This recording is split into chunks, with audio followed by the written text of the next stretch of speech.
僕に心を、君に花束を、揺れる髪だけなびくままにして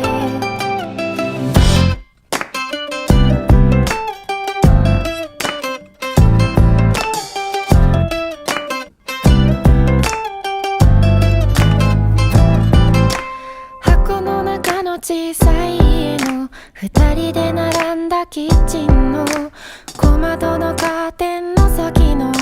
思い出の庭に